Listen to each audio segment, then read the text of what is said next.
The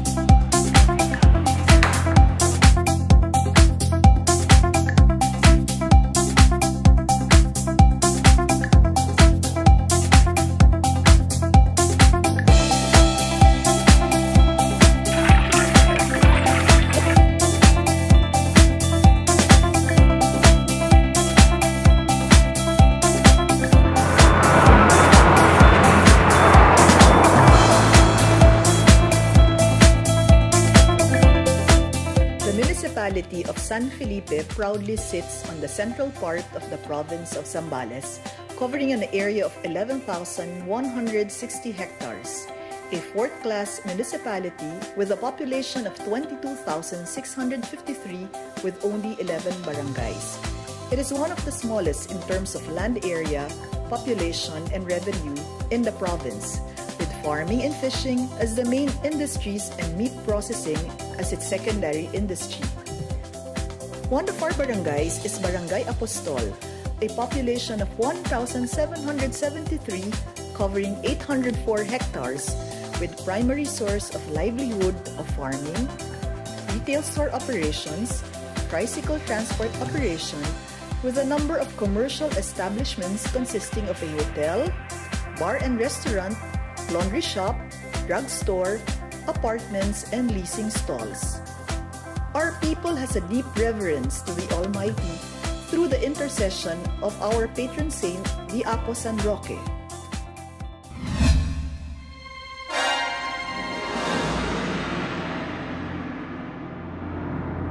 A municipality confronted with challenges brought about by the Mount Pinatubo eruption in 1991, identified as disaster-prone by the World Bank with its main rivers heavily silted with lahar and a big percentage of our farmlands still covered with ashfall.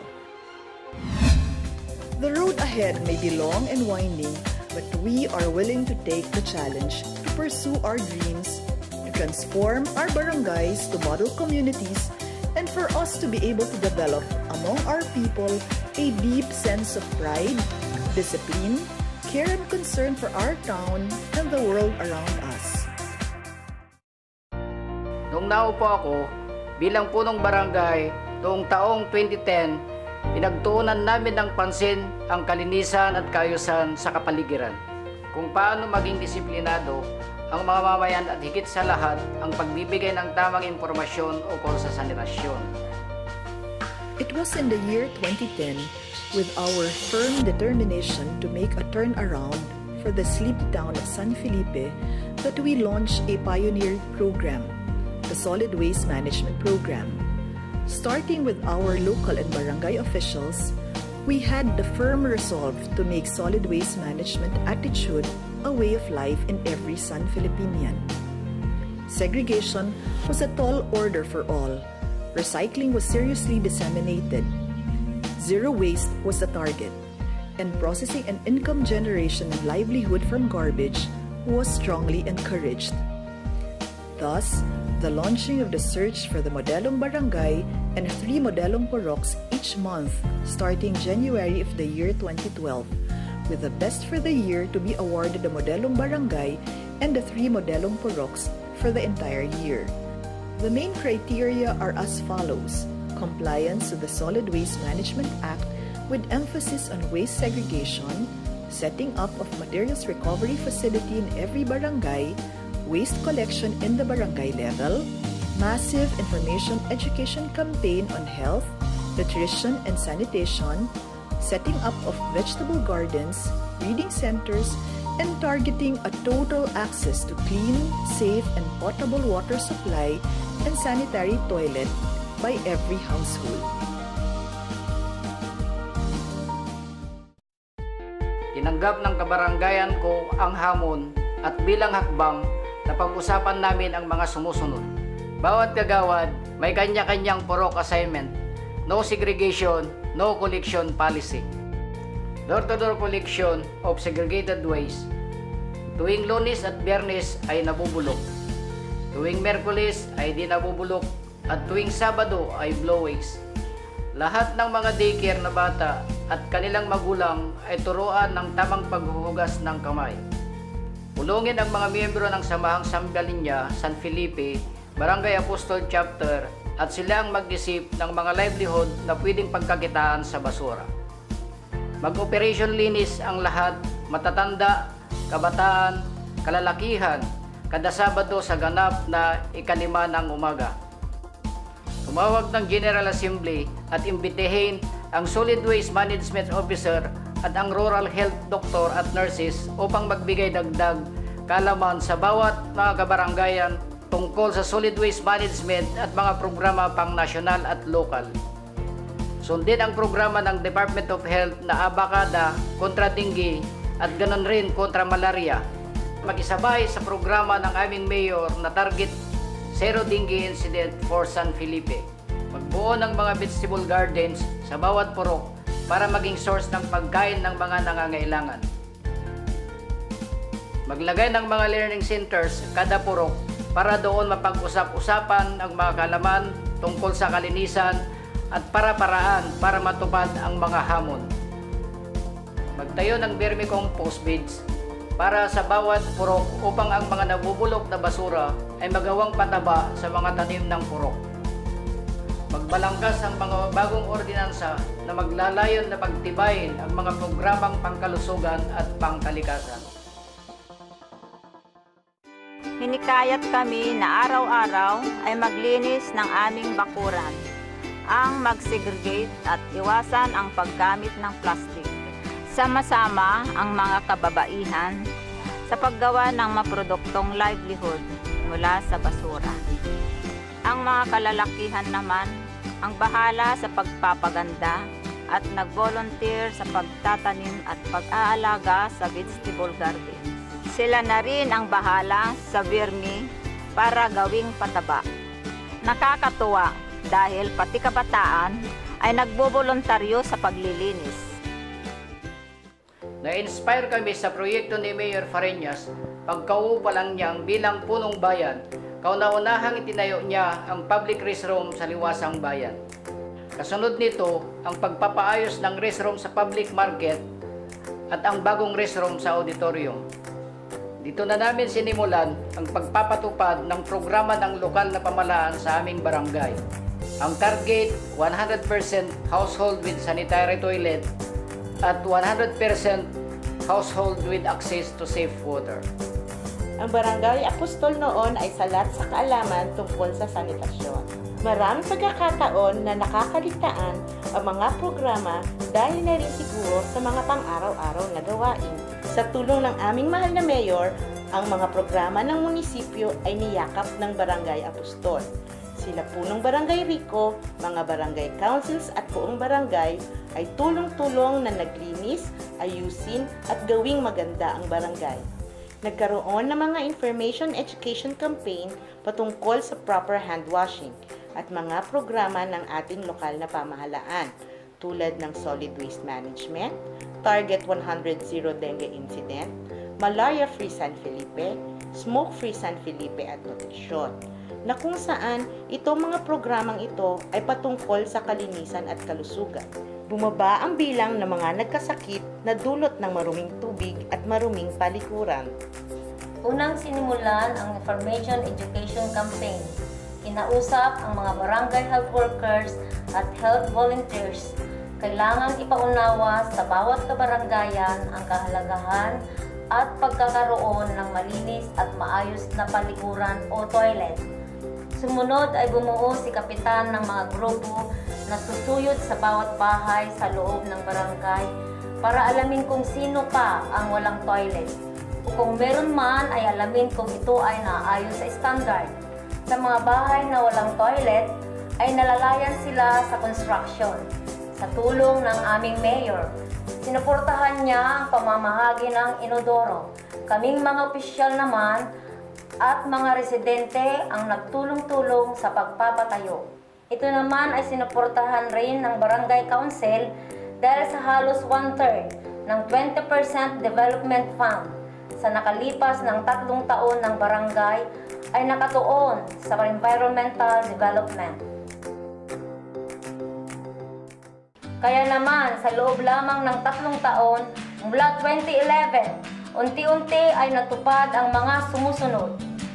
Ang mga residente ay nagsimula ng ipaayos at pagandahin ang kanilang mga kubeta. Ang mga residente naman na walang kubeta ay nagpagawa na rin. Wala nang dumudumi sa mga bakuran at kahit pati na rin sa mga bukid dahil nalagyan na rin ng kubeta. Maigting at patuloy ang pagpapakalat ng impormasyon ng kahalagahan ng paggamit ng malinis na paliguran. Talagang napakasaya namin na pagkatapos lamang ng 3 taong seryosong implementasyon mula sa 90.9% na may sanitary toilets noong taong 2011 ay naging 100% na ang mga sanitary toilets para sa taong 2013.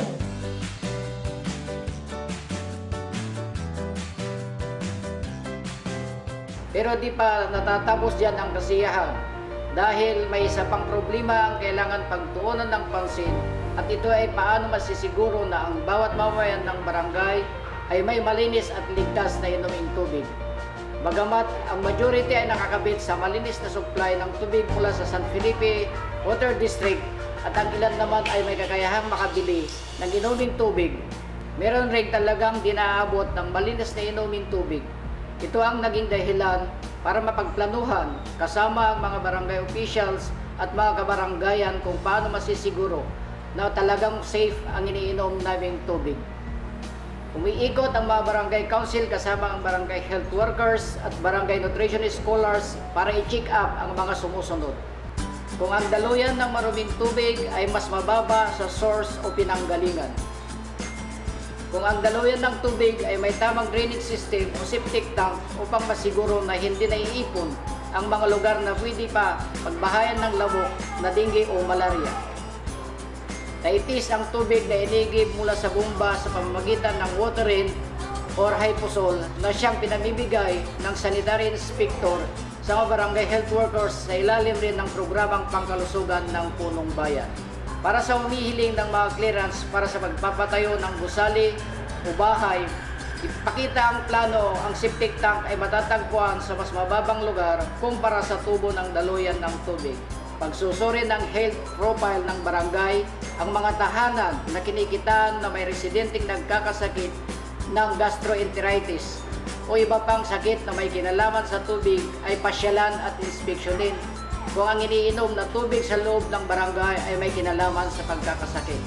Pagbabawal ng paglalaba sa lansangan o pagpapadaloy ng mga ruming tubig sa lansangan. Sa loob ng 3 taon, naging matagumpay ang barangay na maabot ang 100% household with clean and safe water supply. The collective efforts and common desire to provide the best quality service to our people gained recognition for San Felipe one after another. San Felipe's innovative program on solid waste management garnered for San Felipe the first placer in Region 3, Gawad Pamana ng Lahi for the years 2011 and 2012, the highest award given by the Department of Interior and Local Government to a local government unit. Next came the White Orchid Award for 2012 and the Red Orchid Award for 2013 for our Clean Air San Felipe and anti-tobacco programs. Another honor came when San Felipe was awarded the 2012 Most Business-Friendly Local Government Unit, Level 2 Municipality category, proof of which is the steady 20% increase in revenue collection for the past 3 years. But the most cherished recognition is the Seal of Good Housekeeping Bronze for 2011, the first ever municipality in the entire province of Zambales to be accorded such, and again, the Seal of Good Housekeeping Silver Grade for 2012 for San Felipe's sustained compliance with the standards of accountability, transparency, good governance, and excellence in the delivery of basic social services. Dahil sa hamon ng kahusayan ng Municipal Administration at ng aming punong bayan, ay naging desidido talaga ang aking kabaranggayan na nanguna sa buong bayan ng San Felipe. Mula sa Patimpalak na modilong barangay ay pinilitan sa Galing Barangay at Galing Purok. Nanguna na kami ng gusto at inaitanghal namin ang Barangay Apostol bilang Galing Barangay para sa taong 2013, ang pinakahusay sa larangan ng kalusugan at kaayusan at pagtupad sa mga programang pangkalikasan. Malaking pasalamat at sa aming pagkabata ay unti-unting naitatanim ang mga kaugaliang kalinisan, sanidad at pakikiisa at pagkakaisa. Sa ginawang pagpapaganda at pagsasaayos ng aming munting barangay, talagang very proud ang ipinagmamalaki namin ang aming barangay at mga opisyales. Kaming kabataan ay natutuwa at umaasa na patuloy na pangangalagaan ang aming kalusugan at sanidad ng buong barangay para di lamang sa aming kabataan, ngunit para rin sa mga susunod na henerasyon. San Felipe now stands tall. The level of excellence and the innate desire to lead the people towards genuine progress and development, not just in terms of construction of buildings, roads and other infrastructures, but more importantly, a continued and sustained collective efforts of the people towards implementation of trade, tourism and investment initiatives, disaster and risk reduction innovations, and best of all, environment and health and sanitation programs. The standard of excellence in the way San Felipe do things is not just felt in the successful implementation of municipal programs, but has successfully cascaded even to the smallest unit of society, our barangays. We take pride that Barangay Apostol has embraced the highest level of excellence in its delivery of basic social services for its constituents. The leadership of Punong Barangay Rogelio Rico and his barangay council is worthy of emulation. Vision-oriented, magnanimous, and best of all, with the sincerest heart and passion to make a difference in the lives of their barangay folks. We commend Barangay Apostol and its people for believing and embracing in the truism that excellent health and sanitation practices will truly give meaningful progress and development in the lives of every constituent. We are truly proud of Barangay Apostol for bringing the municipality of San Felipe, the whole province of Zambales, and the entire Region 3 in the forefront as the barangay with the best sanitation practices. Today, the seeds of care and concern we planted in the hearts and minds of every San Filipinian have truly grown. The shades of progress is upon us, and most of all, we are all reaping the fruits of our united and collective efforts. This is the story of our dearest town, San Felipe.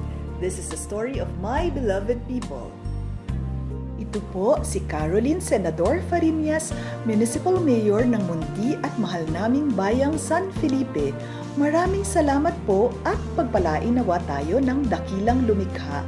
Care for Barangay Apostol. Care for San Felipe.